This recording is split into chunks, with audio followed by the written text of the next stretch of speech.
Hello, my name is Don and welcome to episode 9 of our Paris Saint-Germain Let's Play on Football Manager 2018's beta.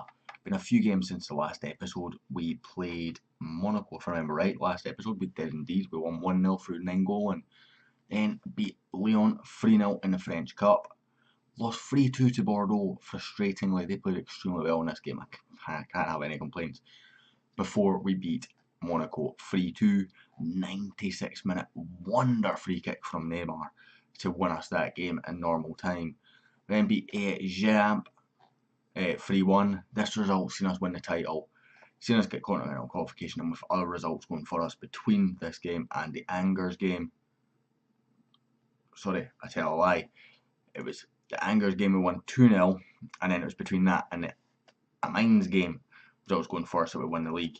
We then won that 4-1, and then we beat Rennes 1-0 through Cavani. Rested so many players for the Rennes game, with prep for the next game in mind. Silva is injured, he's out for a couple of days, going to miss the cup final, and Dani Alves also out. And then in training, I haven't had a training injury for God knows how long. I'm about to do a tutorial on it, because I know a lot of people are complaining. But then in training, just a day ago, Godin gets injured for 45 weeks, so he's out. So we're missing both our centre backs for this game and the cup final. We're going to go with Mbso for this game, I think. Going to rest Alexandro though. Bring in Lewin Kurzawa. Gelson Martins will get rested as well. We'll bring in Mbappe. We'll try and rest Nangolan as well. We'll bring Rabiot in for Nangolan, and we'll bring Thomas Partey in for Fedsa. Resting a lot of players. In fact, this is pretty much a full backup first 11, by the way.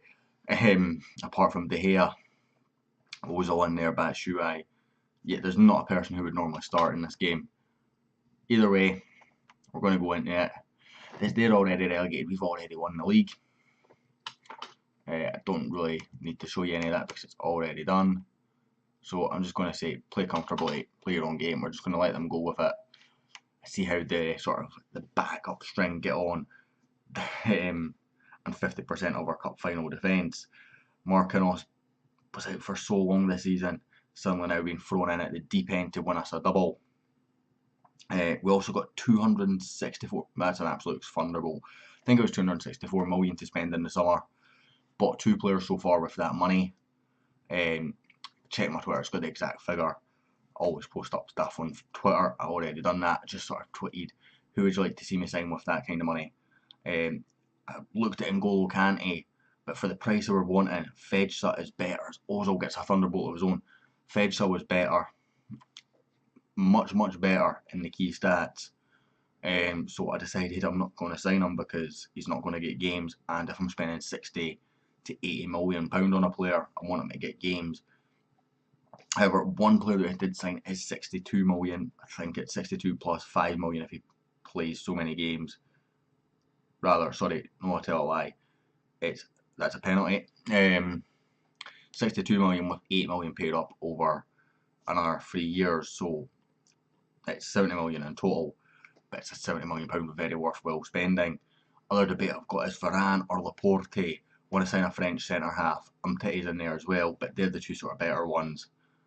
Varane's a more complete one, but he's almost double the price. His price has dropped a little bit since I scouted, so I might make a move, see if we can get that price down a little bit more from Real Madrid to bring in a quality world-class French centre back.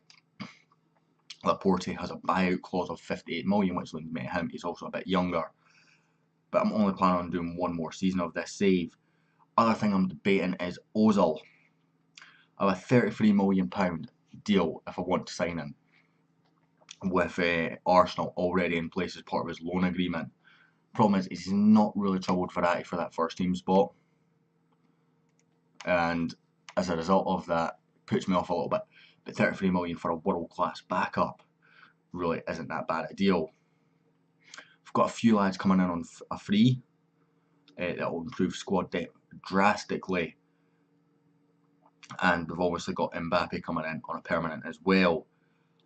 So what I'm thinking is I need a centre back. I'm looking at 2. I want to keep that French. We need a right back. It's not a huge amount of great French right backs from memory. That's not to say there isn't. I just genuinely can't remember any. Maybe I'm wrong. I'm going to record the next episode right after this, by the way, because it will be the cup final.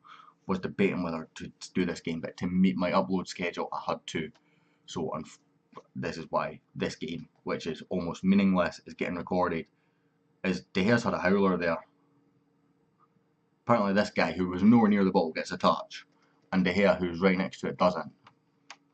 Either way, we're bringing on Neymar, we're bringing on Martins, we're bringing on Cavani, we're bringing on our strongest front three in my opinion.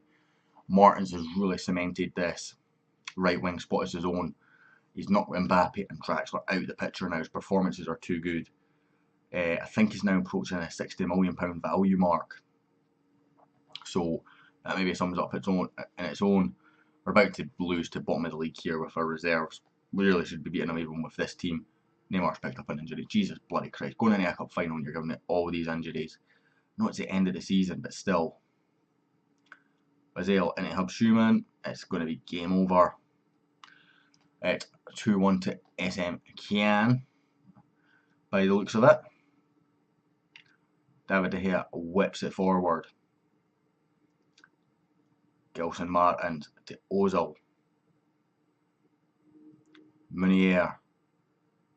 Gelson Martins. Decent ball in, please. Not that time. Unfortunately, he does tend to whip some decent balls in from time to time, you know, Martins. And then he'll have a few absolute horror ones. Ozil. Cavani. Could be playing his last ever league game for the club. He did break the league goals record. Did try and the striker that I've signed for 70 million with the 8 million over 3 years. I did try to do a part exchange deal for Cavani. Now bear in mind I've done this deal for 70 million total. Offered him Cavani for a straight swap and he said we want Cavani and 89 million. So that deal was ended there and then. Went back a couple of days later and offered them money up front. Cold hard cash. Wasn't ever going to pay that kind of money up front with Cavani, a player who I know I can sell for big money in the first place. So there is a couple of deals done. There's a couple of free transfers coming in. When I say free transfers, it's out for 1 to 2 days. So hopefully it's going to be fine for the cup final. Either way, that's going to end this episode, guys. Thank you very much for watching. I hope you enjoyed. And I'll hopefully catch you all next time.